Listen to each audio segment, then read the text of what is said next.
Hello दोस्तों, कैसे आप सब। तो आज हम लोग बौद्ध धर्म के बारे में पढ़ेंगे। हम लोग जैन धर्म का ऑलरेडी लेक्चर ले चुके हैं, आप जाके वीडियो देख सकते हैं। तो छठी शताब्दी ईसा पूर्व में क्या हुआ था कि दो धर्म का बहुत ज्यादा विकास हुआ था। एक तो बौद्ध धर्म था, दूसरा था जैन धर्म का। ठीक है। और बौद्ध धर्म का ऐसा यहाँ पे पढ़ाया जाएगा कि आपका एक भी एग्जाम में जो क्वेश्चन आएगा वो क्या होगा, कभी नहीं छूटेगा। तो ठीक है, इसको ध्यान से देखना है। और ये जो आपका क्लास होगा एग्जाम के पर्पज से होगा, कोई धर्म के पर्पज से नहीं होगा। वीडियो अच्छा लगेगा तो लाइक करिएगा, कमेंट करिएगा, शेयर करिएगा, सब्सक्राइब करिएगा, बेल आइकन को क्या करिएगा, दबा के रखिएगा। तो चलिए आज का क्लास शुरू करते हैं। पहला बात क्या है कि आपको गौतम बुद्ध जो थे क्या थे, बौद्ध धर्म के संस्थापक थे, ये हम लोग जानते हैं। और इनका जो जन्म हुआ था 563 ईसा पूर्व में कपिल वस्तु के निकट लुम्बिनी में हुआ था, जो कहाँ पड़ता है, नेपाल में पड़ता है। ये बात आपको याद रखना है। इनको क्या बोला जाता है, तो शाक्य मुनि, लाइट ऑफ एशिया भी इनको बोला जाता है। ये बात आपको याद रखना है। और इनके अगर फैमिली के बारे में या बचपन के बारे में जाने तो इनका जो बचपन का नाम क्या था, तो सिद्धार्थ था। इनके पिता का नाम क्या था, तो सुद्धोधन था, एक राजा थे। और इनके माता का नाम क्या था, तो महामाया देवी था। ठीक है। इनके सौतेली माँ या मौसी का नाम क्या था, तो प्रजापति गौतमी था। और इनके पत्नी का नाम यशोधरा था। और इनके बेटा का नाम क्या था, तो राहुल था। इतना बात आपको याद रखना है। ठीक है। आगे जो इनके बारे में पढ़े कि ये जो थे एक राजा के बेटा थे, लेकिन ये राजा के बेटा से एक बुद्ध का कैसे इनको निर्माण हुआ, ये बुद्ध कैसे बने, तब इनके बारे में हम लोग जानकारी प्राप्त करते हैं। तो पता चलता है कि बुद्ध ने क्या किए थे कि 4 दृश्य देखे थे। क्या, बुढ़ा व्यक्ति, बीमार व्यक्ति और एक शव देखे, और एक क्या देखे, सन्यासी देखे 29 वर्ष की आयु में। और ये देखने के बाद क्या किए कि गृह को, अपना घर को क्या कर दिए, त्याग दिए। और सन्यास को क्या कर लिए थे, अपना लिए थे। सन्यास अपनाने के बाद क्या किए कि 6 वर्षों तक तपस्या के, और 35 वर्षों की आयु में इनको क्या कहा गया, ज्ञान की प्राप्ति हुआ। और इनको ज्ञान की प्राप्ति होने के बाद उन्हें तथागत एवं बुद्ध कहा गया। ये बात आपको याद रखना है।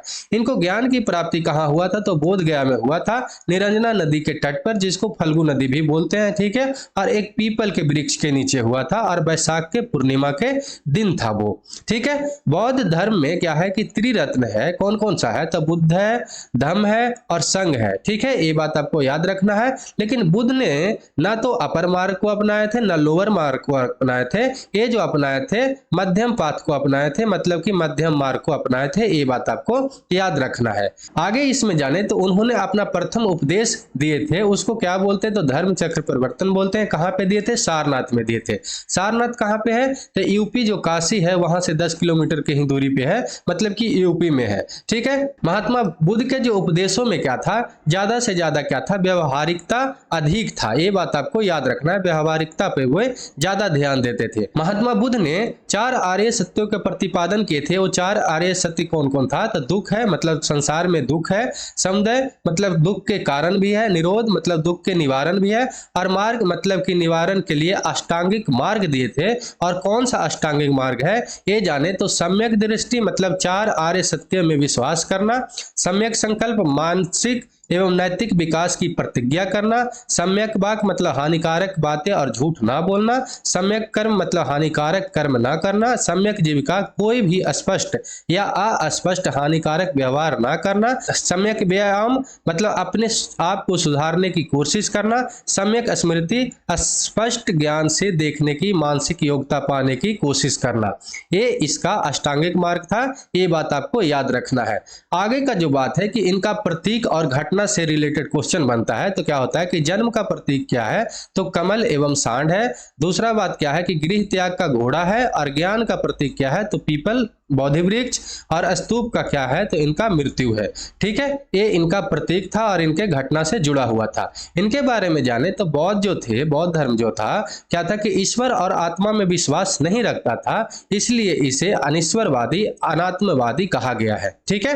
बौद्ध धर्म पुनर्जन्म में विश्वास करते थे। ठीक है। लेकिन क्या है कि पुनर्जन्म चेतना से लिया गया है। यहाँ पे ये बात आपको याद रखना है। यहाँ पे वर्ण व्यवस्था को क्या किया गया है, कटु आलोचना किया गया है। और इसमें सभी वर्गों के और सभी धर्मों के लोगों के क्या किया है, जोड़ने के लिए जोड़ा गया है और साथ ही साथ क्या किया गया है कि स्त्री का भी प्रवेश को स्वीकार किया गया है। यहाँ पे वर्ण व्यवस्था को रखा नहीं गया है, ये बात आपको याद रखना है। ठीक है, आगे की बात इसमें क्या करें तो बौद्ध जो भिक्षु थे वर्षा काल के दिनों में एक ही स्थान पे रहते थे और उसको क्या बोला जाता था तो बसस्स बोला जाता था। एक क्वेश्चन बनते रहता है कि जो एक ही स्थान पे वर्षा काल में बौद्ध भिक्षु रहते हैं उनको क्या बोला जाता है तो बसस्स बोला जाता है।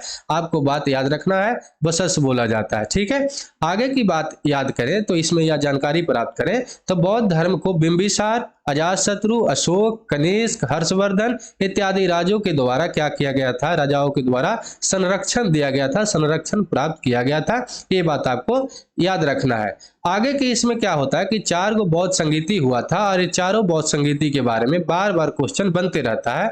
कब हुआ था, कौन शासन, किनके शासनकाल में हुआ था, कौन अध्यक्ष थे, ये सब पूछते रहता। तो प्रथम बौद्ध संगीति जो हुआ था 483 ईसा पूर्व में राजगीर के पास हुआ था, राजगीर में हुआ था। अजातशत्रु उस समय के शासनकाल में थे और महाकश्यप अध्यक्ष थे। द्वितीय बौद्ध संगीति कब हुआ था तो 383 ईसा पूर्व में हुआ था। कहाँ पे हुआ था तो वैशाली में। कालाशोक राजा थे और सवाकामी क्या थे, अध्यक्ष थे। तृतीय बौद्ध संगीति कब हुआ था तो 255 ईसा पूर्व में हुआ था। कहाँ पे तो पाटलिपुत्र में हुआ था अशोक के शासनकाल में। और मोगलीपुत्र क्या थे, अध्यक्ष थे। ये बहुत ज्यादा इंपॉर्टेंट है तीसरा भी। और चतुर्थ बौद्ध संगीति कब हुआ था तो ईसा के प्रथम शताब्दी में हुआ था, कुंडलवन में। कनिष्क राजा थे और वसुमित्र क्या थे, अध्यक्ष थे। और अश्वघोष क्या थे, उपाध्यक्ष थे। तो ये 4 आपको बौद्ध संगीतियां याद करके रखना है, बहुत ज्यादा हर बार क्वेश्चन बनते रहता है। आगे के बारे में क्या हुआ कि जाके जो था कि बौद्ध धर्म में भी क्या हो गया था कि लड़ाई हो गया था, ऐसा बोल सकते हैं। और लड़ाई होने के बाद वो जो था दो भागों में बट गया था, एक तो महायान और एक हीनायान। तो इसमें क्या था कि दोनों जो थे बुद्ध को अलग अलग तरीका से देखते थे। इनके अनुसार से क्या था कि बुद्ध एक महापुरुष थे महायान के अकॉर्डिंग, और हीनायान के अकॉर्डिंग क्या था कि बुद्ध एक देवता थे। ये जो था कि इसमें भाषा क्या मानते थे कि पाली मानते थे, ये बोलते थे कि संस्कृत है।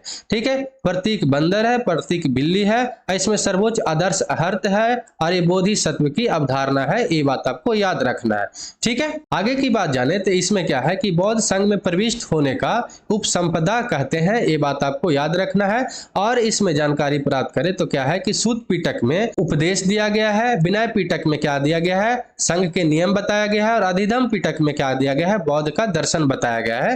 ये बहुत ज्यादा इंपॉर्टेंट आपका बन जाता है। ये बात आपको याद रखना है कि सूत पिटक में उपदेश दिया गया है, विनय पिटक में आपका संघ का नियम दिया गया है, और अधिधम पिटक में क्या दिया गया है, बौद्ध का दर्शन दिया गया है। ये बात आपको याद रखना है।